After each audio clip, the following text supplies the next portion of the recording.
Hello instructors and learners, ఈరోజు మనం విద్యా సిద్ధాంతాల యొక్క మనోహరమైన ప్రపంచంలోకి స్వాగతిస్తున్నాం.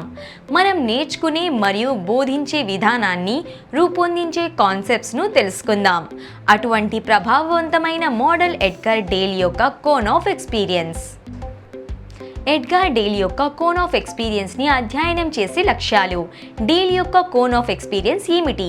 కోన్ ఆఫ్ ఎక్స్పీరియన్స్ని నేర్చుకునే పద్ధతులు: ప్రత్యక్ష ఉద్దేశ్య అనుభవాలు, కల్పిత అనుభవాలు, నాటకీకరించిన అనుభవాలు, ప్రదర్శనలు, అధ్యయన యాత్రలు, ఎగ్జిబిషన్స్, టెలివిజన్ మరియు చలనచిత్రాలు, విజువల్ సింబాలిక్ మరియు verbal symbolic. Dale's cone experiences. Dale's cone experiences.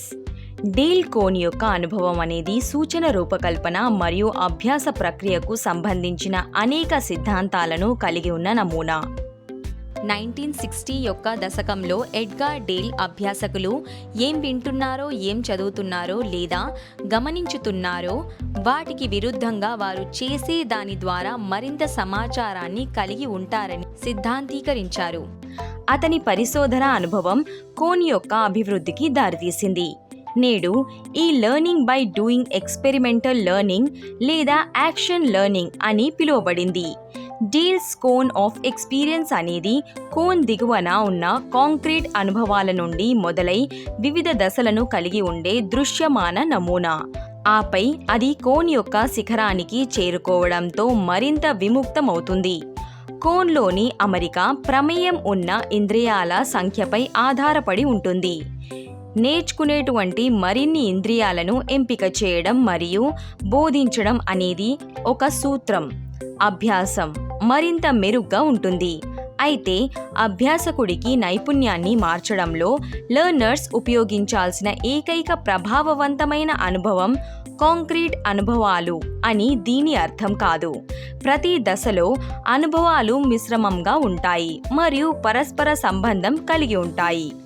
ముఖ్యంగా కోన్ అత్యంత కాంక్రీట్ కోన్ దిగువన నుండి అత్యంత విముక్త కోన్ పైభాగంలో వరకు అనుభవాల పురోగతిని చూపుతుంది. Modes of learning in cone of experience. Edgar Dale పరిచయం చేసిన అనుభవం యొక్క కోన్ ప్రత్యక్ష ఫస్ట్ హ్యాండ్ ఎక్స్పీరియన్స్ నుండి రిప్రజెంట్ చేయడం మరియు పూర్తిగా అబ్స్ట్రాక్ట్ సంకేత వ్యక్తీకరణకు పురోగతిని ప్రదర్శిస్తుంది. The cone of experiences corresponds with three major modes of learning: enactive, direct experience, నిష్క్రియాత్మక ప్రత్యక్ష అనుభవం. నిష్క్రియాత్మక లేదా ప్రత్యక్ష అనుభవం అనేది వస్తువులతో సాధన చేయడాన్ని కలిగి ఉంటుంది. విద్యార్థి నిజానికి ముడివేయడం నేర్చుకోవడానికి ముడివేస్తాడు. నిష్క్రియాత్మక అనుభవం అనేది నిర్దిష్ట తక్షణ చర్య మరియు ఇంద్రియాలు మరియు శరీరాన్ని ఉపయోగించడం. Iconic పిక్చోరియల్ experience. చిత్ర అనుభవం. ఐకానిక్ అనుభవంలో చిత్రాలు మరియు డ్రాయింగ్స్ని వివరించడం ఉంటుంది. విద్యార్థి నాట్లు వేయడం నేర్చుకోవడానికి డ్రాయింగ్లు, చిత్రాలు లేదా ఫిల్మ్స్ను చూస్తారు. ఐకానిక్ అనుభవం ఒకసారి భౌతిక రంగం నుండి తీసివేయబడుతుంది మరియు 2 లేదా 3 ఇంద్రియాలకు పరిమితం చేయబడింది. Symbolic highly abstract experience. అత్యంత నైరూప్య అనుభవం. సింబాలిక్ అనుభవంలో చదవడం లేదా వినడం ఉంటుంది.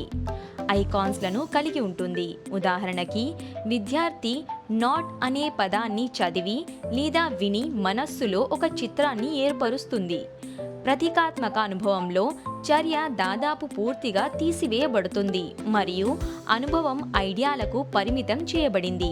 Direct purposeful experiences. ప్రత్యక్ష ఉద్దేశ్య అనుభవాలు. డేల్ అభ్యాసం మరియు బోధనా పద్ధతులను పరిశోధించినప్పుడు ప్రత్యక్ష మరియు పరోక్ష మరియు కాంక్రీట్ మరియు నైరూప్య అనుభవానికి సంబంధించి మనం కనుగొన్న వాటిలో చాలా వరకు పిరమిడ్ లేదా pictorial device the contribute experiences. ఈ స్థాయిలో వాస్తవికతకు దగ్గరగా ఉండే అనుభవాన్ని అందించడానికి ప్రతినిధి నమూనాలు మరియు వాస్తవికత యొక్క మాకప్స్లు ఉపయోగించబడుతున్నాయి. The dramatise experiences. నాటకీయ అనుభవాలు. ఈ స్థాయిలో అభ్యాసకులు పునర్నిర్మించిన అనుభవాలలో పాల్గొనవచ్చు. అది వారికి ఈవెంట్ లేదా కాన్సెప్ట్ గురించి బాగా అర్థమయ్యేలా చేస్తుంది. The demonstrations. ఇది స్పష్టమైన మరియు ప్రభావవంతమైన అభ్యాసాన్ని సులభతరం చేయడానికి చిత్రాలు, డ్రాయింగ్లు, చలనచిత్రం మరియు ఇతర రకాల మీడియాను ఉపయోగించడం ద్వారా ముఖ్యమైన వాస్తవం, ఆలోచన లేదా ప్రక్రియ యొక్క వివరణలను దృశ్యమానం చేస్తుంది. Study trips. ఈ స్థాయి విహారయాత్రలు మరియు తరగతి గది లోపల అందుబాటులో లేని వివిధ ప్రదేశాలలో సందర్శనల ద్వారా అభ్యాస అనుభవాన్ని విస్తరిస్తుంది. The exhibits. ఈ స్థాయి అధ్యయన పర్యటనల తర్వాత ప్రదర్శనలు ఉంటాయి. వాస్తవానికి ప్రదర్శనలు అనేక మాకప్స్లు మరియు మోడల్స్ల కలయిక, టెలివిజన్ మరియు చలనచిత్రాలు మొదలైనవి. తదుపరి స్థాయిలు టెలివిజన్ మరియు చలనచిత్రాల స్టిల్ పిక్చర్స్, రికార్డింగ్స్ మరియు రేడియో స్థాయి. టెలివిజన్ మరియు చలనచిత్రాల కోసం ఇది టెలివిజన్ మరియు చలనచిత్రాల ద్వారా విలువలు మరియు సందేశాలను సూచిస్తుంది. విజువల్ సింబాలిక్ మరియు వర్బల్ సింబాలిక్. చివరి రెండు స్థాయిలు విజువల్ సింబాలిక్ మరియు వర్బల్ సింబాలిక్. ఈ రెండు స్థాయిలు అత్యంత సంక్లిష్టమైనవి. కోన్ ఆఫ్ ఎక్స్పీరియన్స్ని విభిన్న భాగాలను పరిశీలించిన తరువాత నేర్చుకోవడాన్ని సులభతరం చేయడంలో అభ్యాస అనుభవాన్ని పెంచుకోవడానికి మనం వివిధ రకాల మెటీరియల్స్ను మరియు మీడియంను ఉపయోగించవచ్చని చెప్పవచ్చు.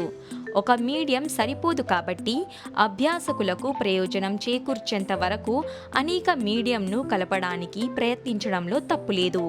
అనుభవ సంఘంలోని ప్రతి భాగాన్ని అర్థం చేసుకోవడం ద్వారా ఎడ్యుకేషనల్ టెక్నాలజీ అనేది ప్రస్తుతం మన వద్ద ఉన్న మోడర్న్ గ్యాజెట్స్కే పరిమితం కాదని చెప్పవచ్చు. అయితే ఇది మనలాగే సమతుల్యతను సాధించడానికి ఉపయోగించే అన్ని మీడియంను కలిగి ఉన్న విస్తృత భావన, సమర్థవంతమైన మరియు అర్థవంతమైన అభ్యాసాన్ని సులభతరం చేస్తుంది. ఇప్పటి వరకు డిస్కస్ చేసిన టాపిక్ని రీక్యాప్ చేద్దాం. డేల్ యొక్క కోన్ ఆఫ్ ఎక్స్పీరియన్స్ ఏమిటి? కోన్ ఆఫ్ ఎక్స్పీరియన్స్ని నేర్చుకునే పద్ధతులు: ప్రత్యక్ష ఉద్దేశ అనుభవాలు, కల్పిత అనుభవాలు, నాటకీకరించిన అనుభవాలు, ప్రదర్శనలు, అధ్యయన యాత్రలు, ఎగ్జిబిషన్స్, టెలివిజన్ మరియు చలనచిత్రాలు, విజువల్ సింబాలిక్ మరియు వర్బల్ సింబాలిక్. ఎడ్గర్ డేల్ యొక్క కోన్ ఆఫ్ ఎక్స్పీరియన్స్ మరియు విద్యలో విభిన్న అభ్యాస పద్ధతులను స్వీకరించడం యొక్క ప్రాముఖ్యతను మీరు అర్థం చేసుకున్నారని నేను ఆశిస్తున్నాను. మా తదుపరి వీడియోలో మేము మీకు మరో అద్భుతమైన కాన్సెప్ట్స్ని తీసుకువస్తాము. అప్పటి వరకు జాగ్రత్తగా ఉండండి.